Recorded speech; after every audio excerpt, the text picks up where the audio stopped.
So before we begin, first of all, I again welcome you and thank you for being with us. Ooh, this is a very complicated, intense, um, problematic is a mild way to put it, contradictory time and life-taking time in the history of our lives and in this world. So what we want to do is, first of all, we want to acknowledge every life that's been lost to COVID-19 or Corona. Right? All the lives that have been lost to racism and to state violence and other forms of oppression, in addition to racism, patriarchal violence, etc., caste violence. And we say here together that we're in solidarity with the struggle for Black lives. And Black is both a racial category, although socially constructed, and a political category. We're in solidarity with the struggle for Black lives, with struggles against colonialism and imperialism everywhere. And we say, this is not a moment for silence, but rather, we would like to take a pause to let this extraordinary moment enter the room. And it already has with all of us present. Right? I'd also like us to invite our ancestors and others who could not be here today for whatever reason. Others who you wish to be here, others who will help us have the kind of dialogue and conversation and engagement of our minds and hearts and our spirits. So we want to come here fully present, ready to engage. I also want to acknowledge that we're on very different time zones. So energetically, our physical selves may be, operating out of different energy levels. Nonetheless, we're all very happy that you're here, and let's bring our best selves. Let's have our ancestors also guide us in ways that make sense for the purposes of this forum. The person who's made this possible is Ruth Gabi Vermont, who couldn't be here this morning. She had to have a doctor's appointment. Otherwise, she would have been. She was with us at the 3 a.m. session, Swiss time. And she would have given kind of the official welcome from the Peace Women across the globe.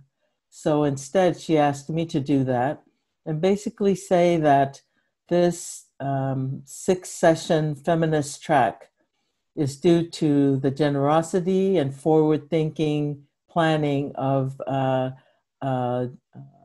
Qinchi, who is our longtime comrade and friend. And this is part of the South-South Forum for Sustainability that many of you perhaps attended some sessions. And we decided to do this track because we thought it's very important to have a special emphasis on the ways that feminists are thinking about the kinds of work we're doing and have identified particular topics as crucial. Peace Women Across the Globe is the offshoot of a brainchild of Gabi and some other Swiss women who thought it was very important to really challenge the Nobel Peace Prize Committee on the idea that peace is made by some one or two heroic figures or some one organization, right, that's taken on the world's challenges around peace. And so they had the idea that peace is actually a group effort, and the idea, and that it's done not by people in high places or anything like that, but really it's the everyday work, most especially of women, protecting their families, protecting their communities, doing the best they can, and as we say in African American culture, making a way out of no way. And so her idea was that 1,000 women would be nominated to the Nobel Peace Prize Committee, and that happened in 2005. Well, you can imagine our effort didn't win, right? But what it's done is really made people realize that peacemaking is done by women, ordinary women, and done in communities, and it's done in cooperation with women and feminists in state offices, NGOs, journalists, and all those, right? But it's a collective effort. So I say that on behalf of Gabi, and she thanks Kinchi, you, the Lingnan students, faculty, staff who have made this possible, the Global University for Sustainability, and our own planning circle, who have been working for the last 6 weeks or so trying to really pull together these sessions. So welcome everyone. And we will then proceed. And what I'm going to ask is, Shreya, if you could just give the kind of the overview of what the purpose of this session is. Then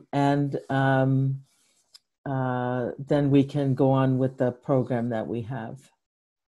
And the title of our track is Feminist Yearning, Imagination, and Organizing for Just Peace and Genuine Security. Right. And this track is in collaboration with Peace Women across the globe and other various participants and organizations. The current moment, corona pandemic combined with global uprisings and state responses to both, and should I say militarized state responses to both, demands us feminists around the world to stand in solidarity. To do so, we must take the time to think together across regions and other kinds of borders in order to understand the current conditions and political situation.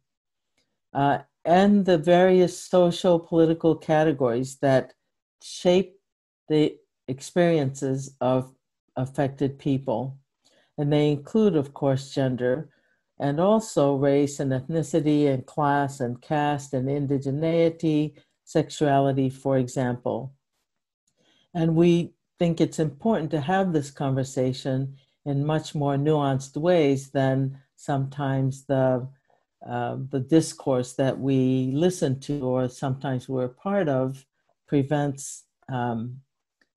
So we also want to imagine feminist futures, right, that will enable us to secure livelihoods, sustain the natural environment, and ensure the dignity and well-being of all living beings. And ultimately, for us in this context, to think about how to organize transnationally as feminists through different sets of lenses, as well as building on to what's working and perhaps letting go of things that we've tried and they're not necessarily the best way to go. We recognize that neoliberal capitalism, right-wing populism and nationalism, religious fundamentalisms, militarism, colonialism, and imperialism form the foundations of the world in which we exist. Right?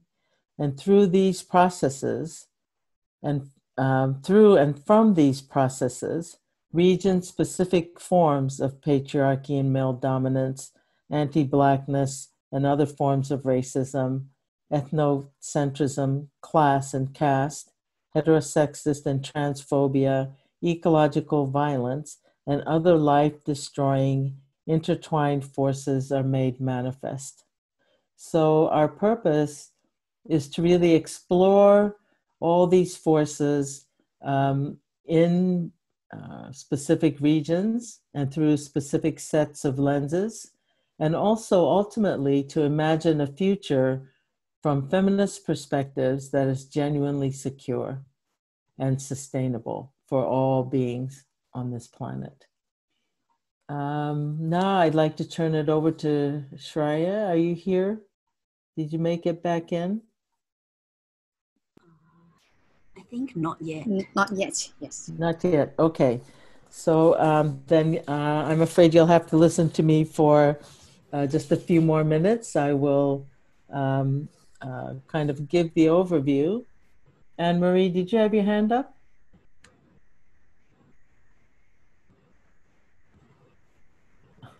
Okay, then I will go ahead and give the overview.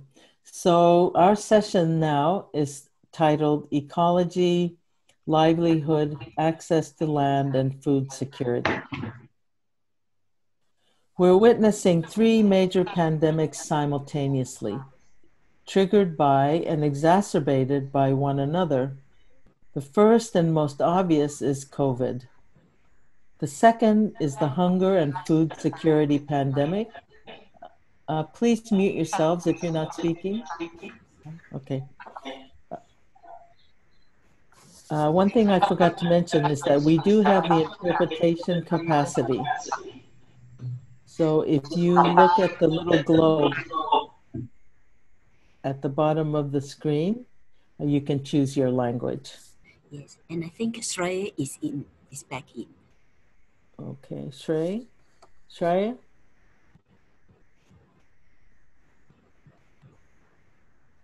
No. Okay.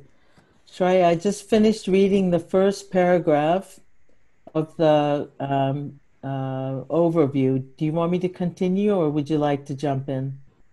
Continue? Okay. The coronavirus pandemic has infected over 9.6 million people and killed 489,000 and still counting, so 500,000 people. The World Food Program has warned the world community of the looming hunger pandemic, in quotes, which has the potential to engulf over 250 million people whose lives and livelihoods will be plunged into immediate danger. According to them, more than 1 million people are on the verge of starvation, and 300,000 could starve to death every single day for the next coming months. In her latest essay, The Pandemic is a Portal, Arundhati Roy writes, "What is this thing that has happened to us? It's a virus, yes. In and of itself, it holds no moral belief, no moral brief, but is definitely more than a virus. Some believe it's God's way of bringing us to the senses, others that it's a Chinese conspiracy to take over the world. I think many people around the world have heard that one. Whatever it is, coronavirus has made the mighty kneel and brought the world to a halt like nothing else could. Our minds are still racing back and forth, longing for a return to, quote, normality, trying to stretch our future to our past and refusing to acknowledge the rupture. But rupture exists.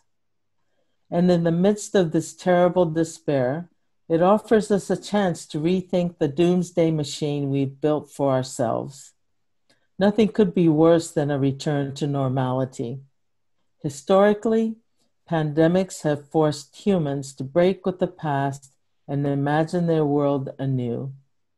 This one is no different. It is a portal, a gateway between one world and the next. For this session on livelihood, we wish to put in the center of the discussion to all of this, equality as an overarching goal and vision.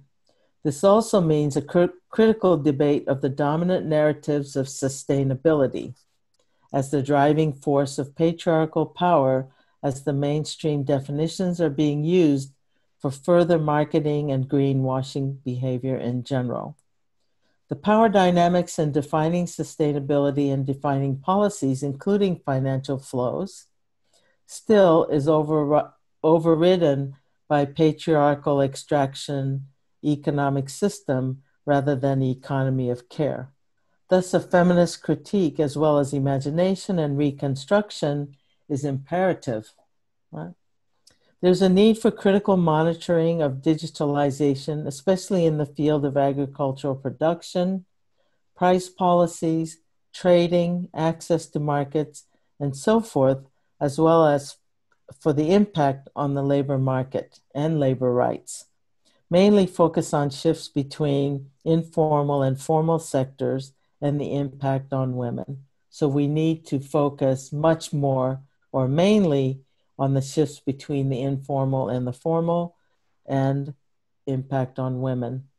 Thus exploring sustainable development as feminist practices and sharing your critique of mainstream practices such as carbon trading, use of nanotechnology as the answer to hunger and starvation, ignoring rights of indigenous people, as well as vision for an inclusive, non-hierarchical, relational, and decentralized feminist future in such a context is a global imperative.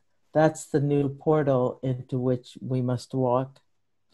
So this morning, we would like our speakers to give us your understanding of the landscape, what's happening here, as well as share with us your best practices. May I invite Ona,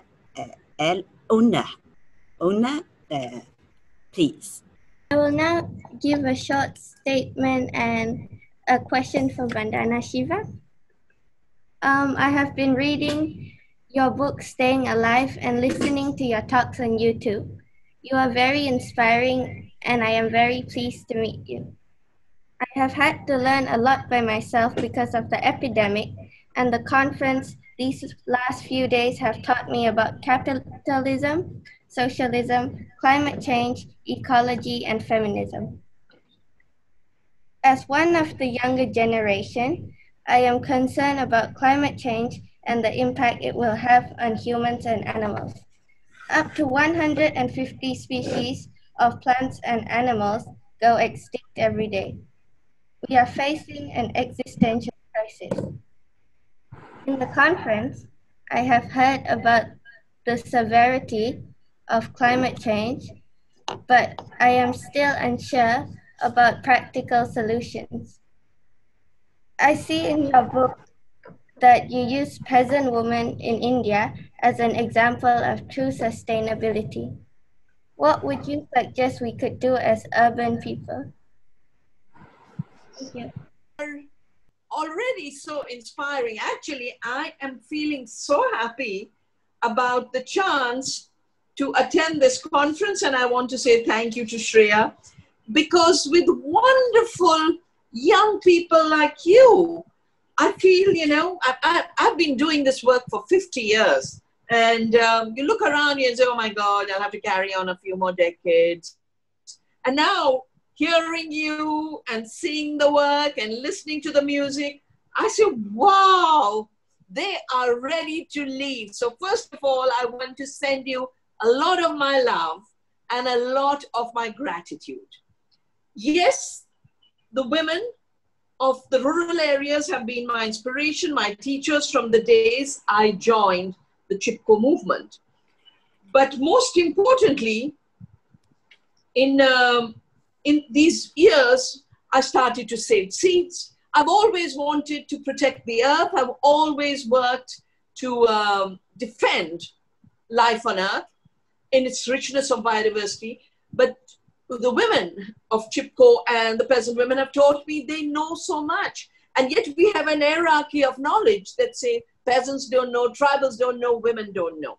We also have an anthropocentrism that says humans are superior to other species and that humans have limitless greed and therefore must keep destroying the world to push the beautiful species to extinction that you have made with your artistic hands. So two things I want to say to you is over my last 35 years, I'm trained in physics, but I've spent 35 years looking at agriculture because chemical agriculture ruined the state of Punjab in my country. It released a gas in the city of Bhopal. And that's when I asked, why do we do agriculture in a way that thousands of people must die? And I realized that the chemicals were made to kill people in Hitler's concentration camps. Over these many years, I have looked at different dimensions of the impact while building an alternative led by women. And we call it Shakti, the power of women. Soil not oil, you talked of climate change. If you look at, I think you come from Indonesia, and if that's true, your rainforests are being destroyed to grow palm oil, which is not a staple food. Most of it goes for biofuel, most of it goes for industrial raw material, and we are losing the wilderness, we are losing the animals, we are losing the orangutan and the indigenous cultures. So there are four categories of emissions from industrial agriculture. First is the production itself. That's about 15% of greenhouse gases, total greenhouse gases.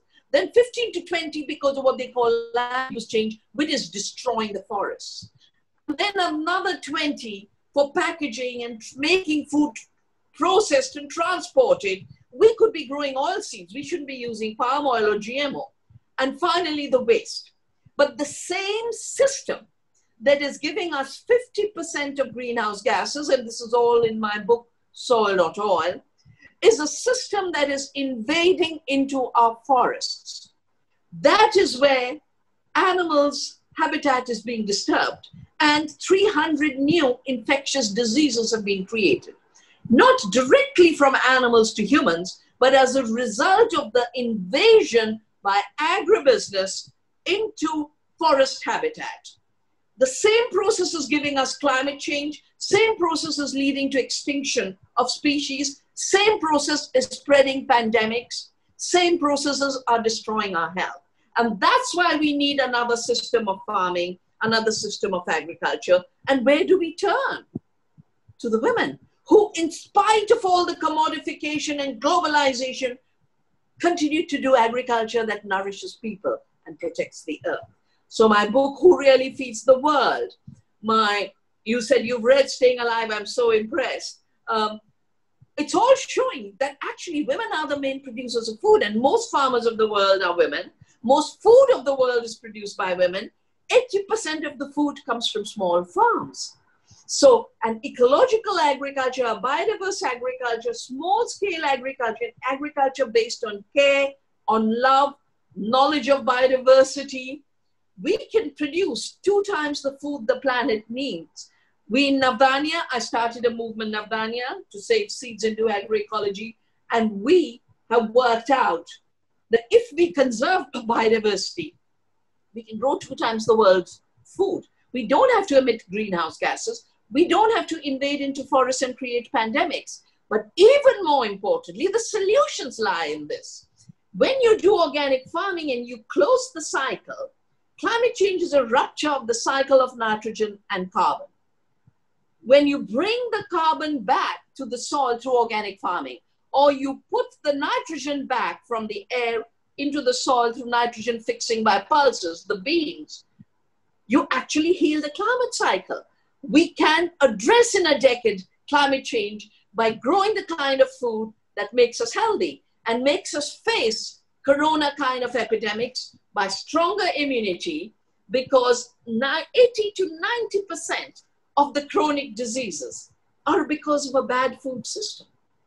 So we have to put food back in the hands of women, knowledge of food back in the hands of women. This is my ecofeminist guidance. And I know if in a decade we take charge of our food and farming, we can solve all the problems. And you said, what can I in a city do? Well, even in a city you eat, don't you? So you must eat food closest to you. You must eat food least processed or processed artisanally. You must eat food with no chemicals. And that means we have to rebuild the communities that have been ruptured. The link between the country and the people of the city was broken, so the global corporations could take what we grew as raw material and then feed us junk. We've got to make those supply chains. We have to create circular systems close to home. Small cities, smaller systems, bigger cities, bigger systems. And I work with a lot of young people who are going back to the land. I've just received a letter from a 22-year-old man saying, I want to come and meet you. I'm now a farmer. So the idea that farming must disappear, digital agriculture means farming without farmer, that's another violent construction of capitalist patriarchy, which we must not allow to be institutionalized during the corona epidemic. I am doing a lot of work on this, and I hope in the future we will have another time to talk. But not only are they talking about farming without farmers, they're talking about work without workers. They're seeing an end of work where robots and artificial intelligence replace human beings. So then human beings will be fed junk. But we need food. So food is the place we begin. And food is the place where women never gave up. This is where we can shift to solve the problem of sustainability, inequality, patriarchal violence, racism. Everything comes out of a model of colonialism that grew out of the Cotton Empire, which was an agriculture model, which continues now with palm oil, soya bean. We don't need this junk. We need to come back to women as the knowers of what is food and how to grow good food. And it's in your hands now. And you should create groups where everyone should eat healthy. We will save those beautiful species only when we leave enough space for them. And we'll only leave enough space for them when we do farming in efficient ways, not in fake efficient ways. I call it pseudo-efficiency. Capitalist patriarchy and greed stands on lies. It stands on violence. It stands on extinction. Whereas women's economies, women's ecologies, women's agriculture and food system are based on love and care and space for all, nurturing others. And that nourishment is what creates beautiful human beings like you. I'm so proud to have met you. Thank you very much.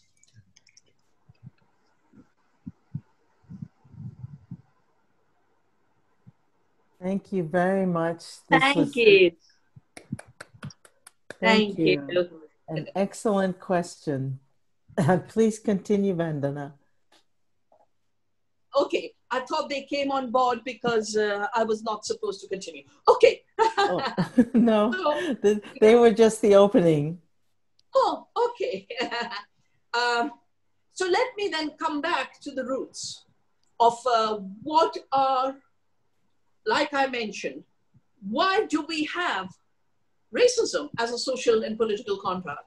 Because the Cotton Empire had grabbed the land of the indigenous people to grow cotton. And then they needed workers. So they captured Africans as slaves. So the empire of cotton, colonialism, was of course based on violence. Colonialism, you know, capitalism is a name given to the continuity of colonialism. Because I try to understand the literature. When did capitalism get born? And I can't find its birth. I can only find its roots in colonialism. So colonialism gave rise to the idea that land should be grabbed. It is not our identity. It's not the base of our co-creation and co-production. It is property. They created a whole new system of private property and closures of the commons. The violence went on for 200-300 years. And then we were divided. I was in Indonesia, and I read an essay of Tagore's of how close, you know, Indonesia and India are so close to each other. But we were always divided. Indochina, Indonesia, we were made to look separate, even though we are interconnected. And this separation allowed every part to be owned as a colony, and then all people to be owned as slaves. Sadly, even though historically colonialism is over, the process of colonialism does not stop. And even the language of a future being digital is a colonial enterprise. Why do I say that? I've written about it in my book, Oneness versus 1%, which is trying to make sense of how a handful of billionaires have become so powerful that they tell governments what to do. They become more powerful than doctors without a medical degree who tell us what the virus is or is not, what the disease is or is not, what the cure is and is not. And all the scientific voices are being shut down by tech billionaires running the health system now. So I wrote Oneness versus 1% to understand how this had happened. And of course it had happened because of the rules of neoliberal globalization, which are nothing but rewarding greed, rewarding theft, rewarding the concentration of power to the extent that 5 billionaires have more wealth than the lower half of humanity, most of whom are women. And I always say we have to start looking at capitalist patriarchy as a structure of the mind, with mechanical, mechanistic science, with technocratic use of tools, with worship of money and markets as the new religion. So why do I call it a continuity of colonization? I have looked at how India was colonized, how other countries were colonized, and why Black Lives Matter is happening today, because a slavery economy continues. It's just that now we are sophisticated digital slaves. Yeah?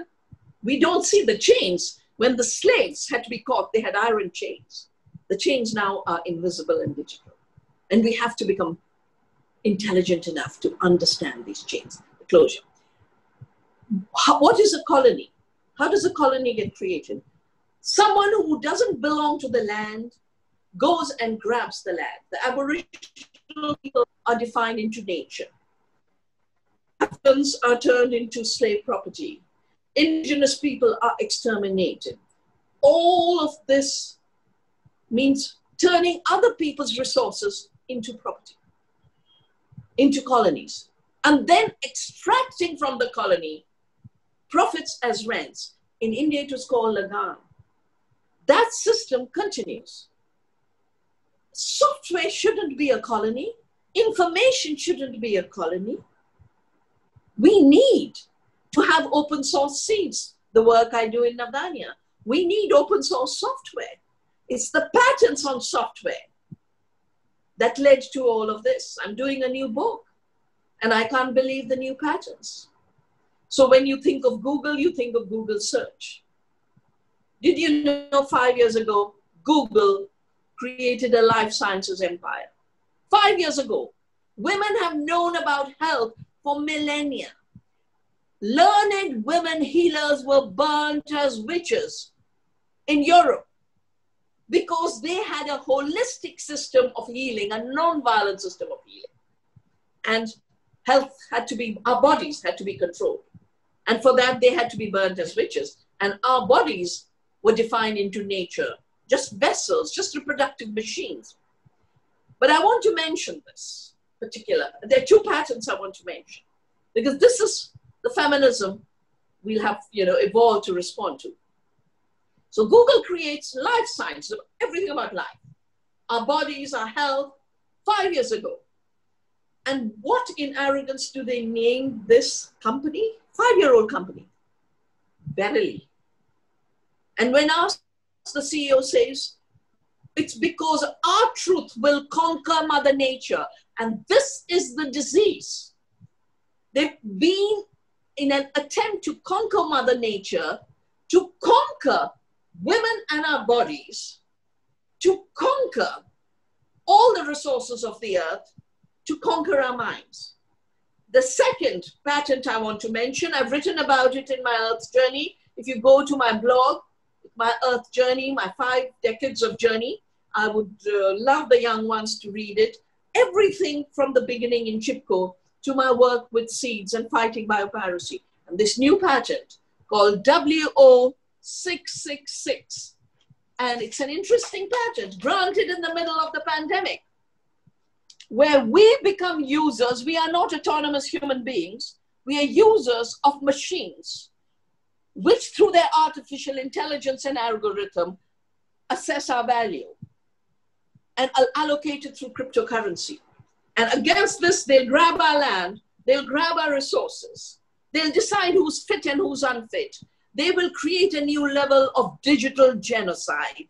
We need to be prepared for the worst expression of capitalist patriarchy and colonialism in the next few decades. But I know women and the beautiful children we've met today will create another world based on peace, based on diversity, based on mutuality and respect, based on care, and based on love. Thank you so much.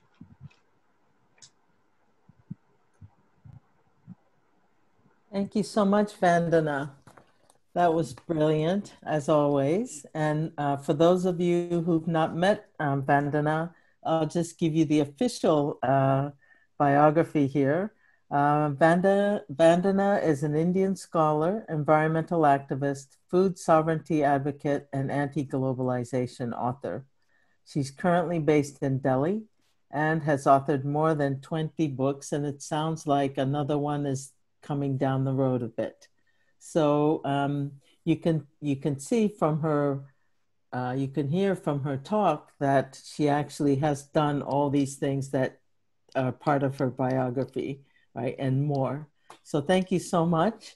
And think, you know, again about this question of a capitalist patriarchy and the inseparability and the colonization process, where it's not even about bodies who colonize, although historically they've been certain people, but you know, other people have also, through colonization processes, have done some of the similar things that the Europeans did. And I'm thinking about the formerly enslaved African people from the US and who, you know, went to Liberia and conducted some of the same kinds of activities, shall we say, as the European colonizers. So it's about people, but it's also about structures and processes and the values that are embedded in them.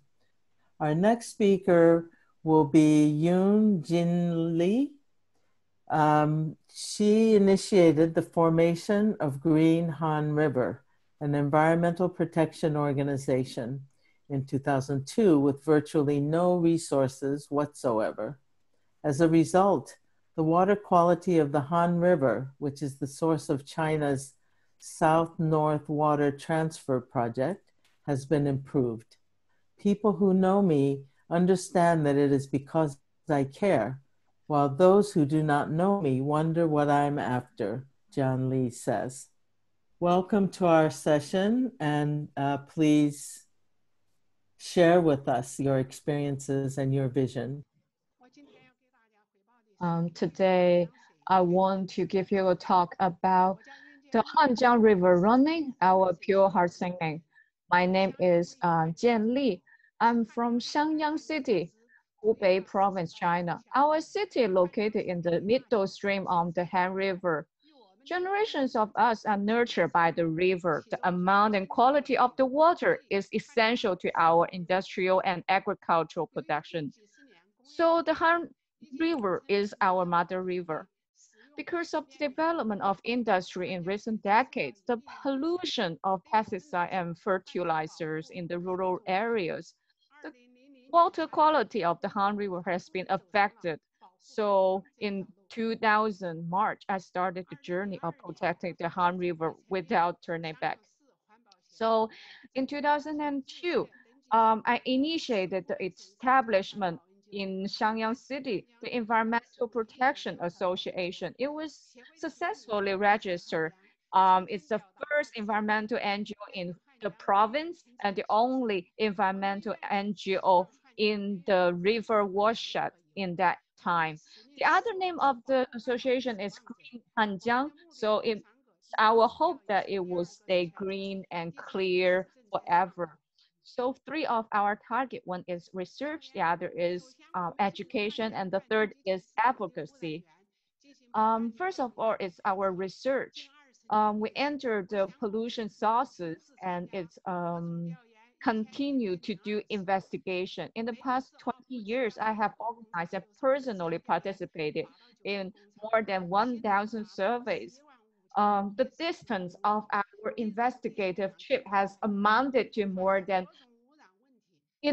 100,000 kilometers. So it's more than 2.5 times around the Earth. We have found all kinds of pollution problems, and it promoted the resolution of the environmental problems and reducing the pollution. We have more than 100 and 1,000 volunteers who regularly participate.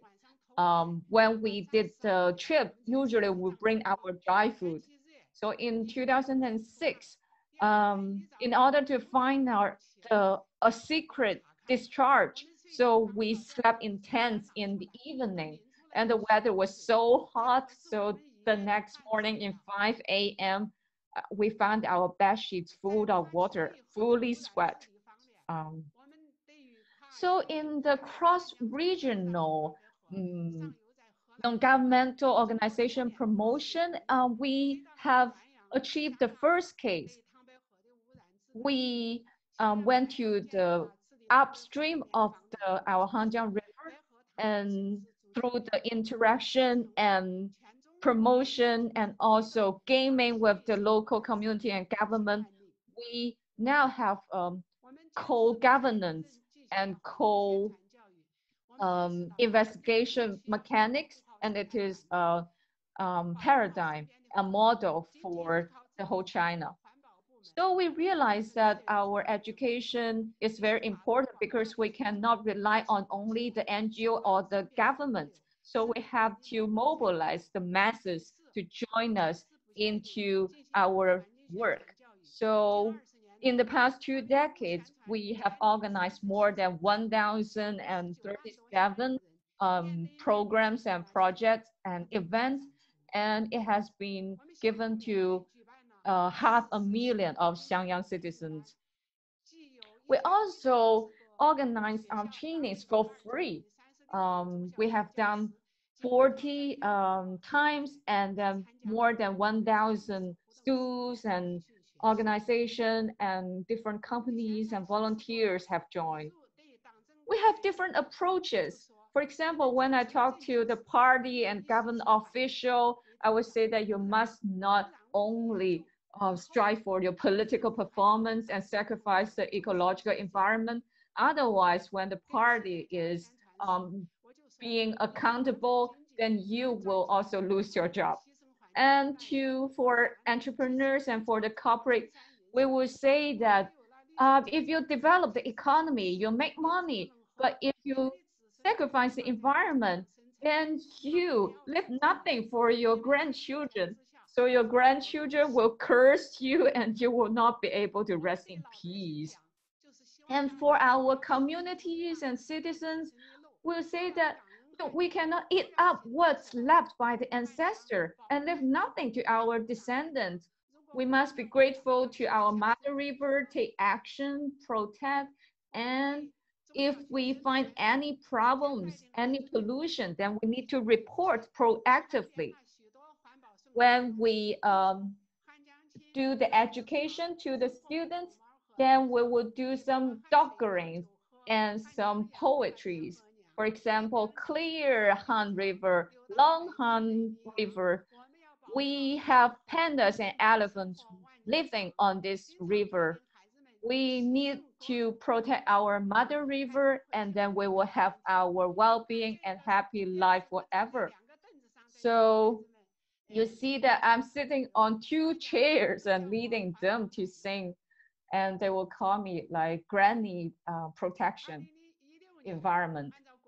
And in 2016, according to the national policy, each locality, they can formulate their policies and regulations. So I took the lead proposing to our municipal that we need to propose this to the national level. And when 2017, when it did happen, when the city regulation is implemented, I did another poems and again, and then to promoting that it's our drinking water. We cannot wash cars. We cannot wash clothes. And it's our level 1 water. We cannot swim. We cannot fishing. Protecting our mother river, we need to let our masses be accessible and friendly and make our education catering to different audience. And these are the scenes of our events and education programs. We also printing proposal and statement and mobilizing the primary and secondary school students to hold hands and unite them into our protection work. We send the statement and send the manifesto to the students and let them to share them with their parents, their grandparents, and their neighbors. And they plead their adults to sign up and use their action to be committed. So in the end, more than 200,000 people signed the commitment announcement, and many are also promote the event on the social media, and so it has been quite a lot of voices and raise awareness. And this is what we did in a school, and the teachers and the children that they write after listen to our program. And here you can see the children lecturing or talking to their families about what should be done to the city's mother river. So in 2003, in order to promoting rural reconstruction for eco town, eco village, so we went to Beijing to consult experts. In order to save costs, we live in the basement and in the local family, and it is so cold. And I was woken up by the cold in midnight. So despite the hardship, we still stick to our work. And then Yanhe village, our eco village, has been famous around China. So we are quite happy about that. In recent years, the environmental protection, protecting the awareness of environmental protection has been raised, and many more citizens in the city know what they can do and should do, and they will always call us to report different problems about pollution in the city. And so now many have joined us in our work. The whole society pay attention to our mother river, and it stays level second, which is one of the best quality of provincial river in China. During this epidemic, many of our volunteers actively participated in the community epidemic prevention work, which was also well received by our citizens. And recently, we have also had waste sorting, recycling, climate change, and protection of biodiversity, all this content into our education. You can see when we did this out-seeing program by the river in the woods.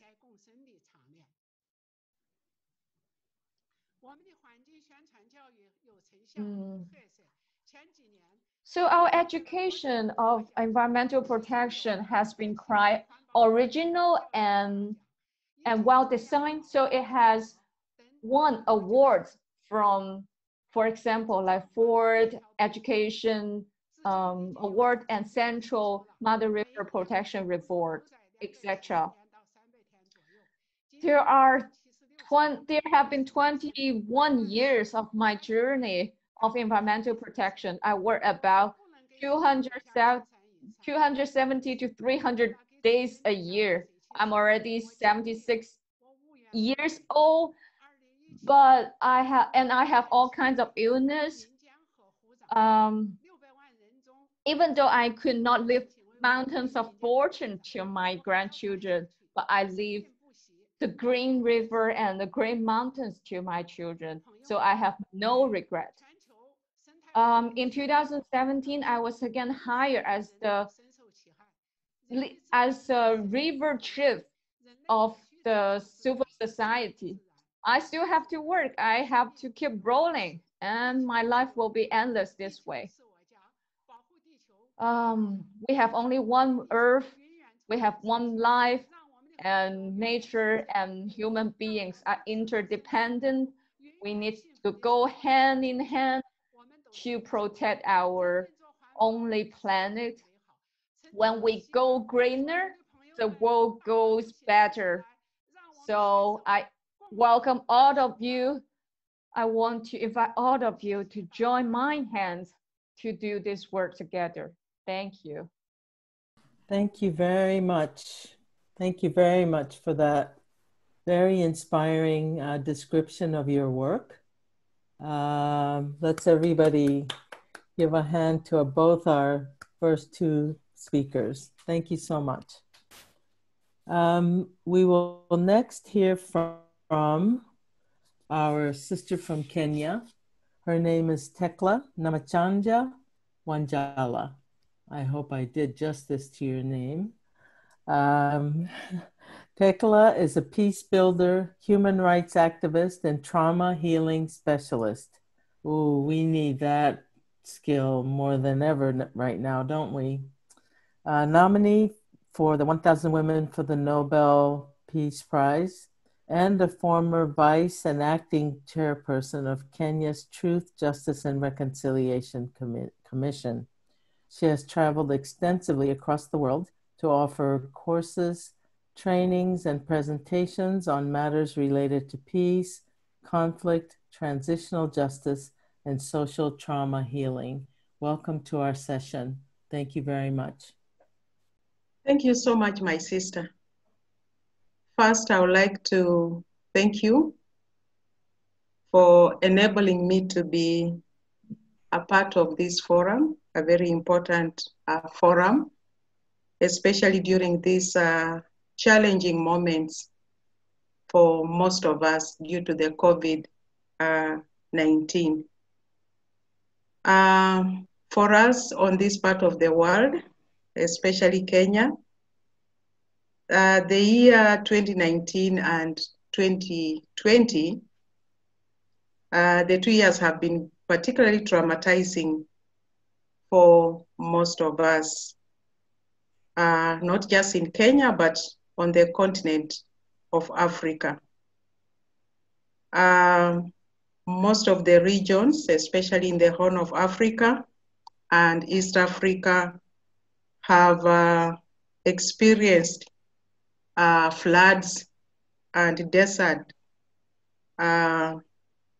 locusts that have really devastating our environment, have impacted on our food security and our livelihood. To add on that, the COVID-19 pandemic has not been helpful at all. Most families have lost their loved ones. Many people have been displaced. Some are unable to feed their families and provide for their basic daily needs, while some have found themselves homeless. So for today, I would like just to share with you the impact of the above disasters, and especially on food security and people's livelihoods in Kenya, especially among the poor, and in particular, women. I will also offer a few recommendations on how we as women could play a more productive role in such a situation so that we are not just victims. Starting with the outbreak of locust, this happened mid last year, and it affected the countries in the Horn of Africa and East Africa mostly. It's claimed that this is the most devastating migratory pest in the world. Initially, the Kenya government gave attention to these deadly insects by trying to spray them, but it was not effective at all. It was so heart-rendering seeing people literally trying to chase away the locusts from their farms using stones and using noise. And then with the onset of the COVID-19 pandemic, the focus by the government shifted from dealing with containing the impact of the locust to measures intended to prevent the new pandemic. This slowed down the most needed response to prevent the pests from consuming almost all the crops in the farms and other plants, as well as grass, which is fodder for livestock, therefore affecting our food supplies. And unfortunately, the second new swarm of locusts again were experienced this year with the onset of the heavy rains. According to some reports, an average swarm of locusts is capable of destroying crops sufficient to feed 2,500 people per year. So for the 2 years, those are the people in Kenya who have been affected by locust, impacting seriously on our food security and further for livestock. And unfortunately, the desert locust affected mostly areas which are very dry, the areas that depend mostly on livestock. Now, these areas are mainly in our northeastern part of Kenya. So before the pandemic, this is what we were dealing with. And as if that was not enough, again, this is the year that we've really experienced floods. And floods, as we know, have been a common occurrence, especially in Kenya, due to the climatic changes experienced not just in Kenya, but worldwide. In Kenya, another cause of floods is deforestation, which is mainly done, the trees are cut down, especially for settlements, and for woods, which is mainly used for construction of buildings. Of course, in this part of the world also, we use a lot of charcoal for firewood. So that is the main reason why the deforestation takes place in Kenya. Now, the floods usually occur during the long rains, that is March to May, and short rains from October to December. This year, in particular, we had the heaviest floods so far. Their main rivers burst their banks, and one of our main lake, the volume of the water actually rose by over 2.5 meters, therefore flooding the neighboring countries. In total, 3/4 of Kenya were affected by these floods, especially the areas along the banks and the areas along the lake region. Looking at statistics, over 233,000 persons were affected by these floods, which are with around 116,000 persons displaced. This is according to the Kenya Red Cross. Now, when you look at the people who are mainly affected, 54% of the displaced population are female-headed families, 11% are children under the ages of 5 to around 7. The floods also claimed over 194 people in 1 month alone. And of course, they destroyed a lot of infrastructure, a lot of schools, houses, roads, and bridges were washed away. The most unfortunate part of these floods, especially for this year, is that about 8,000 acres of farmland, mainly with rice, which were just about to mature, were destroyed. And in one of the regions, actually a whole shopping center was washed away, impacting mainly, especially women. As we know, on this part of the world, open shopping centers, marketplaces are where women earn a living. Actually, these are our offices. This is where women go to sell goods like vegetables, foods, secondhand clothes, and other household things. This is the areas where women have kiosks and shops as eateries. So this is really how the floods impacted the women. Now, when we look at the floods, the two calamities, the first calamities, the floods and the locust, these are the two things that have really impacted on food security in Kenya.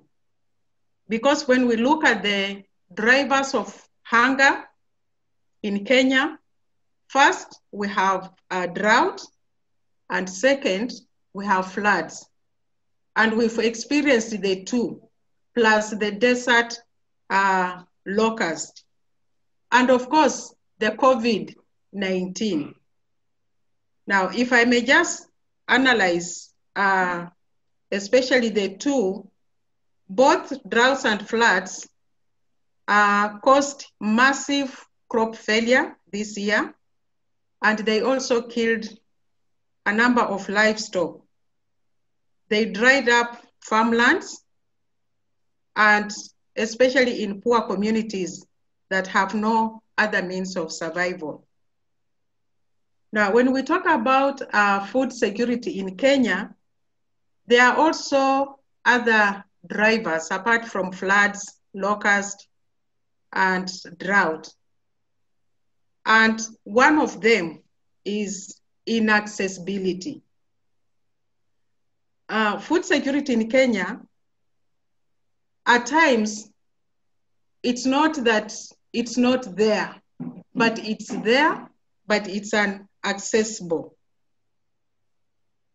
It's more about food inaccessibility that affects people, especially the poor, or even the people where calamities like drought and floods take place. I say so because Kenya as a country, we have diverse climatic conditions. We have different soil types and different rainfall patterns. The floods and drought can never impact the whole country, so that where in some places maybe we have some drought and short of rainfall, in other places we shall be just having enough to produce enough food to feed the whole country. But where we get the challenge is the incapability of stocking such a food and the incapability of the government coming up with proper plans so that if one section of our country is affected by floods, food can be purchased from one section and moved to where we don't have enough food. So poor planning is one of the challenges. Food is not distributed or redistributed on time to areas that are affected. Another challenge is the issue of poverty. We might have plenty of food, but because most communities are very poor, they cannot access this food, and therefore it causes food insecurity to such a people. And when you look among most of these people who are not able to purchase are mostly the poor people, 3/4 of them being women. Another issue that affects food security in Kenya is corruption. This is another driver of hunger.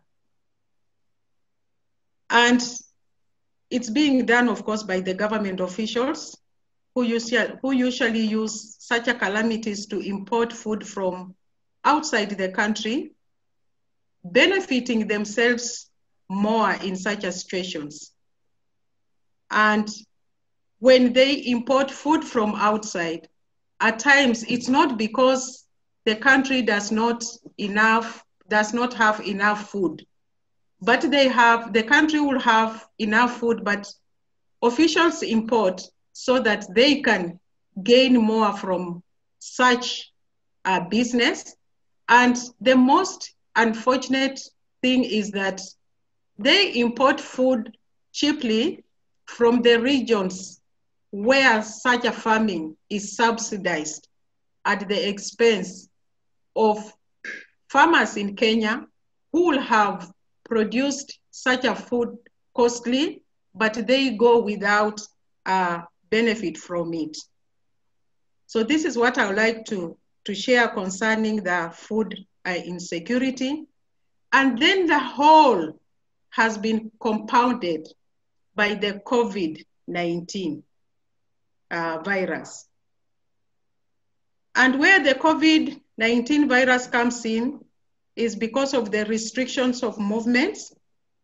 People cannot move food from one region to the other, especially in towns, in urban areas.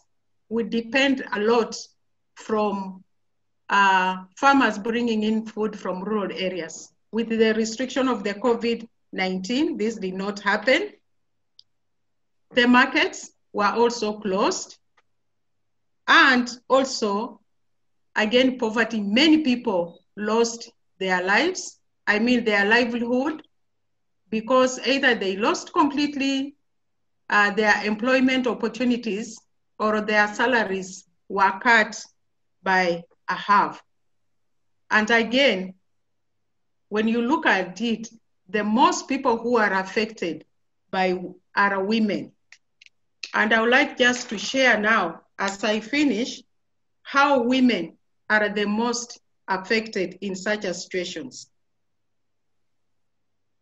I was part of the Truth, Justice, and Reconciliation Commission.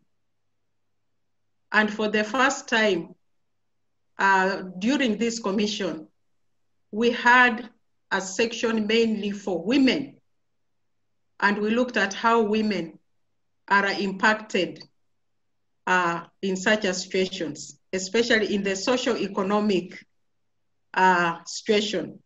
Why are women poor and why are women unemployed?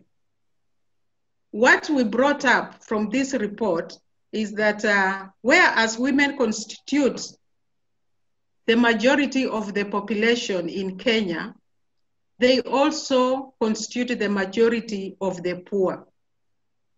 And they are disadvantaged, for example, in their access to productive resources and labor markets, and disempowered at the household, community, and national levels.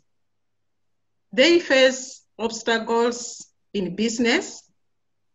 They have fewer skills, tend to be located more in the home, and their activities are less remunerative than those of men. In fact, women's work is traditionally restricted within the domestic sphere, where they perform household chores like cooking, fetching water, washing utensils, and tilling the garden. Unfortunately, such chores do not fetch wages, and many times women do them in their capacity as mothers, grandmothers, or sisters. This labor, though productive economically, is hardly even included in the national statistics relating to the economy. On the other hand, men dominate the public sphere, where their labor is not only paid for, but is also taken into consideration in national records of productivity. This distinction in labor and in remuneration has accounted for the marginalization of women in Kenya, and indeed in most parts of the world. When you look at poverty, the poverty headcount is higher among women. According to the most recent poverty statistics, within rural areas, the headcount ratio of households below the absolute poverty line stood at 49.1%, the ratio of male-headed household, and 48 lower than the female household, which is about 50. Now, when you look at employment, in employment, women face discrimination and sexual harassment, both in the informal and in the formal sector. These are some of the issues that have really impacted on women, and they are usually at the lower rank. Most of them can only access employment in the informal settlements. You look at women and land, where land is very emotive in Kenya. It's a critical resource for economic development. However, cultural norms and gendered practices prevent women's access to land. Women own approximately only 1 to 5% of land, yet it's estimated that 70% of total food production, not just in Kenya, but in Africa, is produced by women. So this is what I wanted to share concerning the 3 pandemics. Thank you so much. Thank you very much for that comprehensive analysis and description of what's happening in Kenya. It's really very telling, I guess, to when you look across all the 3 contexts that we've spoken about. And in our earlier session, just a few hours ago, one of the things that came up had to do with land ownership by women and how the women are doing a lot of food production and they could be more productive with their farming methods and so forth. And the other is the shift between the informal and the formal labor markets. So thank you so much for that. And, you know, I've been thinking about, as you were speaking, the 3, you know, pandemics. We're talking about pandemics, the virus, the locust, the floods, and we can expand the floods into bigger questions about, you know, climate change, etc. So thank you so much to all 3 of you for making helping us make the connections as you're telling your stories. We'll now hear from Olene Montero, who is from Indonesia. She's a feminist, a writer, researcher, activist, publisher, and documentary producer. She's been working for over 2 decades in the feminist movement in Indonesia, and she is one of the coordinators of the Peace Women across the globe, and she specifically focuses on arts for women and PWAG Indonesia. Thank you. Olene, please speak. Okay, thank you, Margot, and thank you for Professor Lokinci and the team at the South-South Forum. And also, I would like to acknowledge my friends, the organizer who organized the 2 ecology sessions. The first one this morning, Sreya Jani from India and Lyson from Hong Kong, and also Rose Wauda, coordinators of Peace Women across the globe in Kenya. And also, for those of you who's watching, the participants, we also have other Peace Women across the globe, international in this forum. We have Karen Tanada from Philippines, and also we have Sima Shamar from Afghanistan, yes. And also we have the International Secretariat of Peace Women across the globe from Switzerland, Carla and Anne-Marie. Maybe they will say something after the panel. Because I was like supposed to suggest someone else to be in this panel, and I'd like to express my overwhelm and also a bit nervous to be in the panel with Dr. Vandana Shiva. I met you a few years ago when you're doing this talk at the University of Indonesia with Dr. Saras Dewi. So it's very nice to meet you again here, and I'm very honored to be a panel with you. And also Dr. Tekla and Ibu Jianli Yun. As requested by Margot, I would like to share a part of my 10 years research on women, culture, and environment in Indonesia as a part of my work as a feminist activist in Indonesia. And this research is actually divided into 3 stages of research, where at the beginning, I was really looking on situation of violence against women and culture, and also how the civil society deal with the cases of violence against women all over Indonesia. And the second stage of the research is more on the women and culture and how it impact women economic situations in everyday life. So currently we are in the 3rd stage of the research, where we try to link all the women and culture with the environment situation in Indonesia following the campaign, also the policy situation regarding the climate change in Indonesia. As you may know, Indonesia is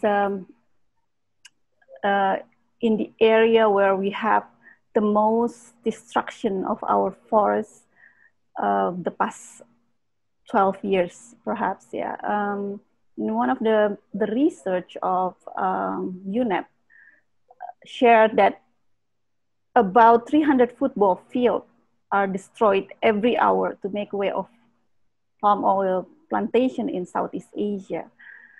And as we all now experience of the climate shift, not the climate change anymore, we are now in the climate shift, Indonesia is predicted to increase temperature by 0.8 by 2030. This is facts. So as a feminist, we are also dealing with this. And most of you here, I would like also to welcome my friends, the environment activists who's now also watching this seminar, who maybe are more experienced than me. This is the situation of Indonesia. We have deforestation, problems with our reduce of biodiversity, the expansion of palm oil, forest fire. We could see a lot of news about Indonesia being a country who's sending smoke and haze to our neighboring countries in Malaysia and Singapore, for example. And then of course the pollutions, Jakarta, who's harboring over 15 million populations. We are dealing with the worst air pollution in Jakarta. And of course, other kind of pollution. So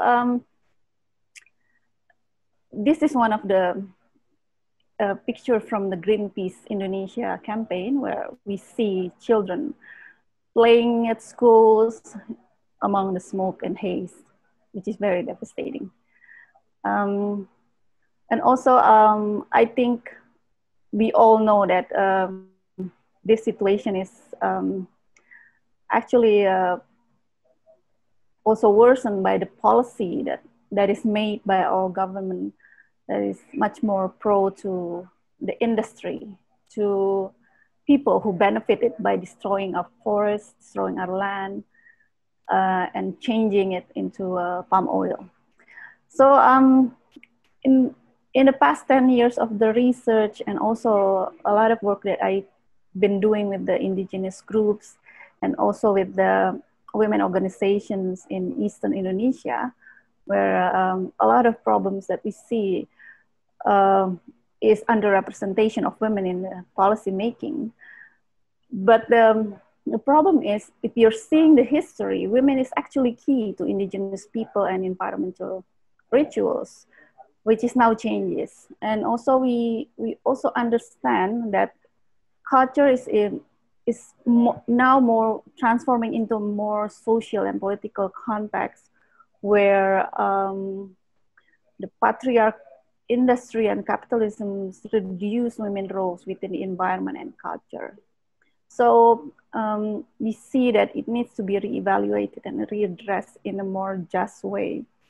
And we see now that there are a lot of women leaders and women's warriors working on their grassroots area and with the indigenous people. For example, in Indonesia, we have Aliansi Masyarakat Adat Nusantara, or the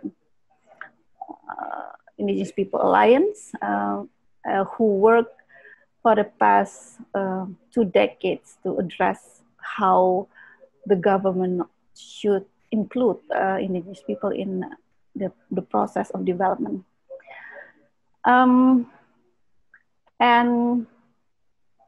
in Indonesia, related to women and culture, feminism in Indonesia is now entering a new phase. We could see that the past 6 to 7 years, or maybe more, we are facing another wave of intolerance against feminism, against gender equality, against sexual rights or sexuality in Indonesia. We have these groups who are what we call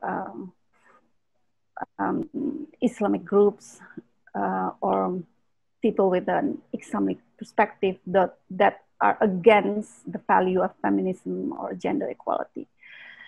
And then also, we are also seeing the debates of feminism within the social media, for example, has turned into doxing, harassment towards feminist activists and feminist groups, which we are facing in this millennial era, where the social media has become one of the greatest campaign for feminist movement. And of course, documentation and facilitations of violence against women cases in every life. We have also women activists from all over Indonesia joining this seminar, who are working with victims of violence. And we are seeing that this movement have been spread all over Indonesia, and we have much better documentation, but we also have more work and overload cases, which could turn into a burnout for the activists who are working on that. So so this research that have been doing for the past few years is in two areas. So we wanted to compare the small islands with the big province, such as West Java, to see the connection between these two areas. What sort of problems women are facing in this kind of climate shift in Indonesia. So we have Sumba Island, which I have been there for the past 10 years on and off, which is around 2,000 kilometers from Jakarta, where I stay. So Sumba Island is a small island in East Nusa Tenggara, with only about 700,000 population, with 4 districts, and they still have this indigenous religion called Marapu, which hold their ancestor as a part of their day-to-day culture rituals. And people there are expand from livelihood expand from farm, rice field, diverse agriculture, savanna, forest to coastal area. And West Java is a population of 48 million, which is almost 1/5 of the population of Indonesia, which is 250,000 million. So this is a mega province where I live, with various environment issues. Livelihood expand from urban areas, rice production farming areas, coastal, mountains, and so on. So this is a very different areas. So this is a picture of elderly women who have to find woods for cooking. And in Sumba Island, the savanna is very big ecosystem. You could walk for 3 hours just to find that. And yeah, it's a lot of work for women still. And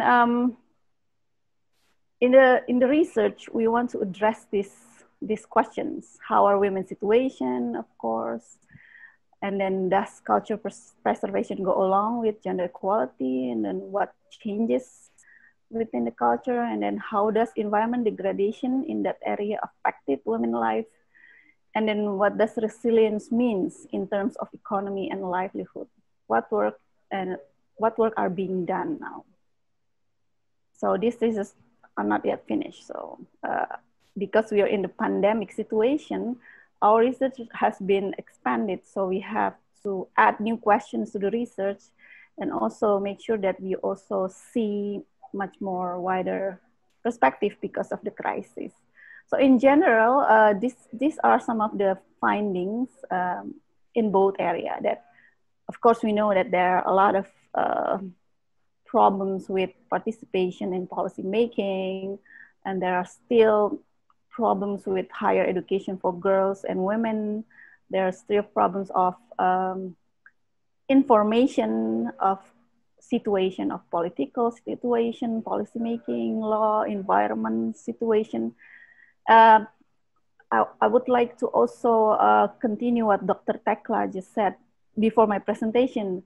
Early this year, we have a flood in Jakarta, which also displaced over 10,000 people in Jakarta. So this is a big flood in the 1st January. So we have this situation before the pandemic where Jakarta also faced another disaster where we didn't see, we see that this kind of flood in urban area happening all over Indonesia, of course also in Jakarta.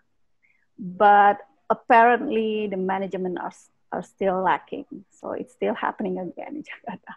And also, we also find that in both areas, there's still resilience of women in how they could cope with the situation. Okay, and this is the early finding of the women in culture. So the women and livelihood, always been connected to nature and village life in general. But there's also lack of women participation in adat or indigenous policy making in different levels. And we have so many unsolved violence against women cases. And also we know that there's a impact of development and industry that destroy land and women's livelihood. And another early finding is that some of the women's groups that we are working on, they actually know what's going on, that there's something wrong with the climate, and then they have to also change their agriculture calendar, because usually like around this time it should be summer, a full-blown summer in many places in Indonesia, but now we are seeing that there are monsoon rain happening in June, July to August, which in some area is actually not happening. So the early rainy season, the late summer, things that have been shifting a lot and changes the way of people working in their farm.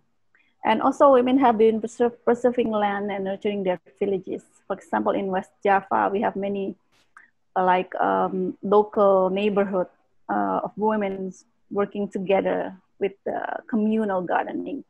And related to this, I would like to agree with Professor Melanie Budianta at the main forum of the South-South Forum a few days ago on the 10th of July, when she presents the Kampung Common program, where Kampung is like a small village or a sub-village where people gather together and do something and how to sustain in this kind of crisis, because we know that the pandemic made the mobility a little bit difficult. So people have to really find something to support each other. And then this kind of situation is happening actually the past few years also in West Java and also in Sumba.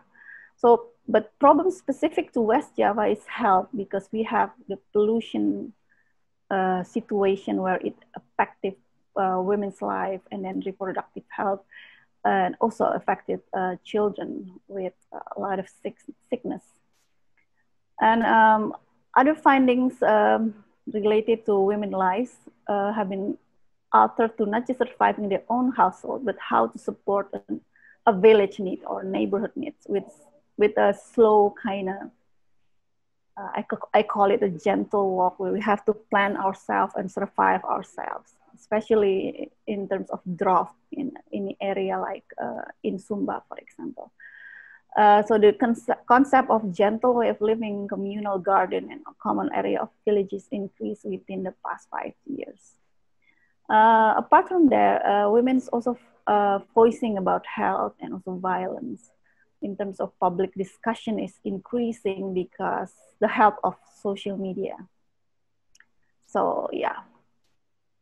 So this is the further questions that we need to put in the research is how do women's livelihood adapt to pandemic or crisis such as COVID-19 and perhaps further disaster in the future? How do we see women and marginalized groups contribute to mitigate of climate shift and addressing beyond, for example, the next 5 to 10 years? And so Margot asked about how we look at the situation. This is how looking back on the impact of sustainability and livelihood, how society still undermine women contribution, how to change this perspective. And then also our value relate to society, or do feminism need to reiterate values that could be accepted within this intolerant society? How we could increase alliance and network in terms of visibility, and yeah, what sort of change that we want to address.